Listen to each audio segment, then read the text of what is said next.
Details చూస్తే TDP అధినేత చంద్రబాబుతో ఎన్నికల వ్యూహకర్త ప్రశాంత్ కిషోర్ భేటీ ముగిసింది. వీరి భేటీ రాజకీయ వర్గాల్లో చర్చనీయాంశంగా మారింది. గత ఎన్నికల్లో ప్రశాంత్ కిషోర్ వైసీపీ తరపున ప్రధాన పాత్ర పోషించిన విషయం మనందరికీ తెలిసిందే. ఈ మధ్యాహ్నం గన్నవరం విమానాశ్రయంలో నారా లోకేష్తో కలిసి ప్రశాంత్ కిషోర్ కనిపించారు. అనంతరం వీరిద్దరూ ఒకే వాహనంలో ఉండవల్లిలోని చంద్రబాబు నివాసానికి బయలుదేరి వెళ్లారు.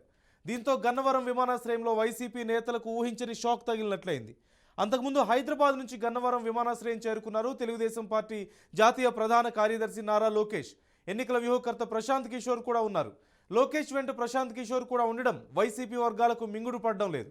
గత ఎన్నికల్లో వైసీపీ విజయంలో ప్రధాన పాత్ర పోషించిన ప్రశాంత్ కిషోర్ లోకేష్తో కలిసి ఉండడం ఏంటంటూ వైసీపీ వర్గాలు చెవులు కొరుకుంటున్నాయి. అంతేకాదు, అనంతరం రోడ్డు మార్గాన లోకేష్, ప్రశాంత్ కిషోర్ ఒకే వాహనంలో ఎక్కి వీరిద్దరూ కూడా ఉండవల్లిలోని చంద్రబాబు నివాసానికి బయలుదేరి వెళ్లారు.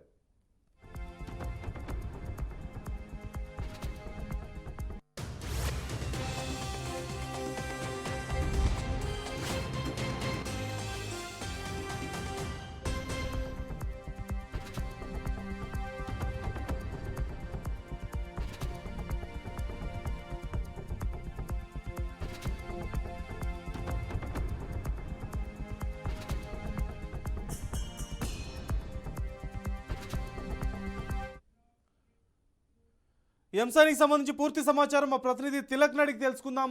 తిలక్, చంద్రబాబుతో ప్రశాంత్ కిషోర్ భేటీ ముగిసినట్లుగా తెలుస్తోంది. ఏ అంశాల గురించి చర్చించారు? డీటెయిల్స్ ఏమైనా తెలుస్తున్నాయి మనకు?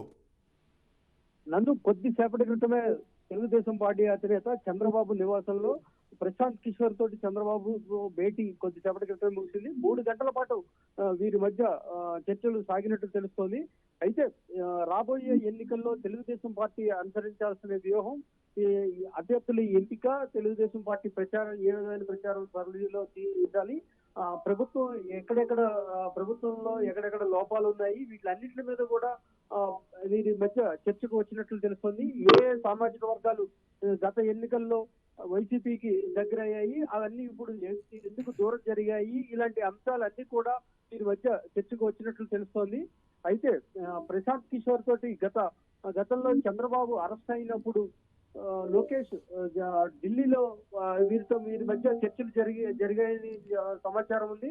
ఆ గత 3 నెలలుగా ఈయన తెలుగుదేశం పార్టీకి దగ్గరగా ఉంటూ తెలుగుదేశం పార్టీ దినసరి కార్యక్రమాల్లో పాల్గొనకపోయినప్పటికీ కూడా ఎటువంటి వ్యూహం అనుసరించాలి అనే దానిపై సలహాలు, సూచనలు ఇస్తున్నట్లు తెలుస్తోంది. అదేవిధంగా ఇటీవల చంద్రబాబు అరెస్ట్ అయినప్పుడు చంద్రబాబు సతీమణి భువనేశ్వరి చేపట్టిన నిజం గెలవాలి యాత్రకు కూడా ఈయన ప్రశాంత్ కిషోరే రూపొందించినట్లు తెలుగుదేశం పార్టీ వర్గాలు చెప్తున్నాయి. నిజం గెలవాలి అనే టైటిల్ కూడా ప్రశాంత్ కిషోరే సూచించినట్లు పార్టీ వర్గాలు నుంచి సమాచారం అందుతుంది. అదే విధంగా రాబోయే ఎన్నికల్లో తెలుగుదేశం పార్టీ నియోజకవర్గ స్థాయిలో ఏ నియోజకవర్గాల్లో బలంగా ఉంది, ఏ నియోజకవర్గాల్లో బలహీనంగా ఉంది, అలాంటి పీకే టీం తోటి ఇప్పటికే కొంత నివేదికలు తెప్పించుకుని ఆ నివేదికలను చంద్రబాబుకు సమర్పించినట్లు తెలుస్తోంది. ఏది ఏమైనప్పటికీ కూడా 2024 ఎన్నికల్లో తెలుగుదేశం పార్టీ